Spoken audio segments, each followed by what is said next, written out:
Roedd Storiel yn falch iawn o gael bod yn rhan o brosiect cenedlaethol oedd yn cofio am y rhyfel byd cyntaf ar môr. Roedd y prosiect yn cael ei arwain gan Comisiwn Brenhinol Henebion Cymru ac yn cael ei gyllido gan Cronfa Dreftadaeth y Loteri.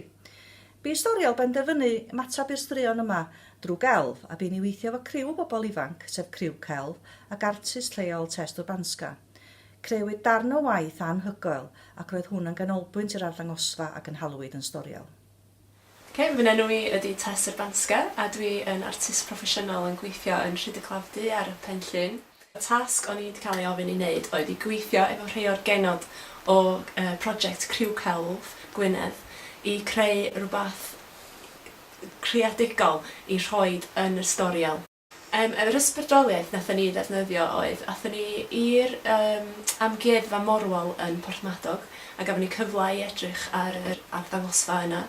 Oedd yna lot o bethau i ysbrydoli ni yna, ond y peth nath taro fi, a dwi'n meddwl efo rhai o'r genod hefyd, oedd yn edrych ar y lluniau o'r hen cychod, fatha'r schooners, un yn enwedig oedd wedi gael dal y sylw fi oedd yr Miss Morris.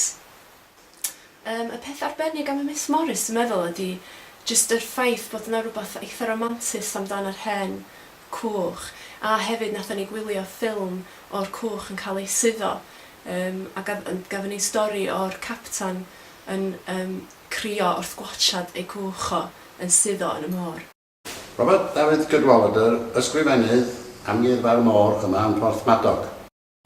Llong pren efo 3 mast schooner oedd y Miss Morris, cafodd ei adeiladu ym Porthmadog yn 1891 ac fel arfer oedd yn y masnach o mynd â llechi o Porthmadog i Almaen a wedyn o'r Almaen i lawr i Sbaen a cario halan o Sbaen i Newfoundland a wedyn dod â penfras hallt salt cod yn ôl i'r Eidal a Sbaen a Groeg.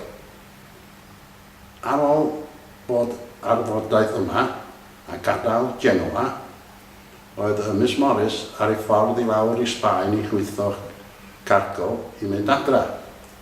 Ond cafodd ei gyfarfod y U-boat, y U-38, oedd ei wrth ochrau Sbaen a cafodd ei suddo. Ond achubwyd y criw, oedd digon o amser i denig yn y lifeboat bach, ond oedd y capten yn trist iawn, cos bo oedd bia'r rhan. Dyn o Porthmadog. Roedd y criw bron iawn gyd o Porthmadog. Enw fi di Nel a fi eisiau ran o'r prosiect Llongau-U. Dwi yn hoff iawn o gelf ac dwi'n hoff iawn o hanes hefyd, felly oedd y cyfle yn dda iawn i fi gael cyfuno'r ddau gyda'i gilydd. Nes i greu 2 lun o gwch, nes i greu dyddiadur llongwr a hefyd nes i nodi lawr yr ystadegau o'r cychod oedd wedi cael ei suddo. Dwi'n meddwl na'r llun nes i greu nath rhoi fwy argraff arna fi oedd y llun lle nes i nodi lawr holl ystadegau o'r llongau wedi cael ei suddo, oherwydd nath o'n ei fi sylweddoli faint o llongau oedd wedi cael ei suddo. Fy enw i di Gwernan a nes i weithio'r prosiect U-boats gath i arddangos yn Storiel. Wel, oedden ni gyd yn rhan o wneud yr hwyliau yma a lot mwy o hwyliau. A wedyn nes i wneud 2 ddarn celf a wedyn mae un ohonyn nhw wedi cael ei printio'n fama ac ar yr hwyl, a mae un ohonyn nhw yn gath o'i roi mewn potal a wedyn oedd o yn y llong Miss Morris. Felly nes i wneud y darn o Carl Albert Croll, sef capten U-110,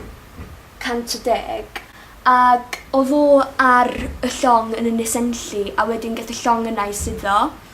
Ac hefyd nes i wneud llun o'r Miss Morris, sef un o'r llongau nath ni ymchwilio iddo fo, a nath y llong yna hefyd suddo. Nes i rili joio gweld yng ngwaith yn cael ei arddangos mewn oriel, achos o'n i'n teimlo oedd wedi cael ei arddangos yn arbennig iawn, ac oedd o jyst i cael gweld o'i gyd yn wrth ei gilydd, oherwydd pan oedden ni'n gweithio arno fo, oedden ni'n gweithio ar hwyliau unigol a wedyn oedden ni'n sgwennu, ac oedden ni'n di gweld yr ysgrifennu ar yr hwyliau, oedden ni mond i gweld yr hwyliau ac yr ysgrifennu ar wahân. Aeth ni fynd i'r amgueddfa i dysgu amdan yr Llongau-U ac sut effaith aeth nhw gael ar y ryfel byd, sydd mae ddim llawer o bobl yn gwybod amdan. Roedd yna un cwch aeth ni gael gwachod ffilm arno, Miss Morris, ac roedd yr captain o'r cwch yn ei grio amdan y cwch, cys ti'n gallu feddwl, mae hynna fel tu fo, yn fel bob dim i fo. Yndan, da ni'n ymwybodol o stori Antur Edwards.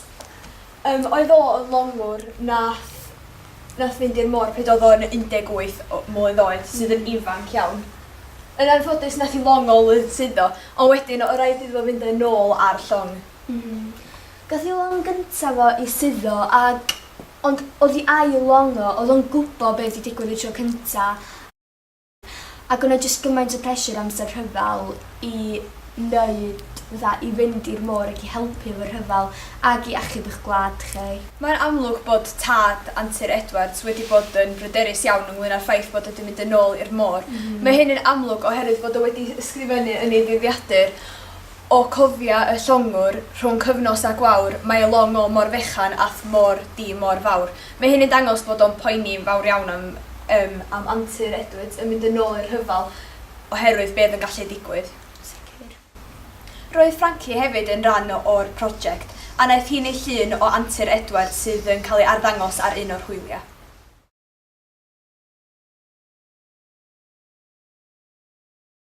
Yn 1917, cafodd 3,123 o longau syddog yn U-boats. Dros cyfnod y rhyfel byd cyntaf, dyma cyfanswm o 7,661 o longau yn cael ei suddo.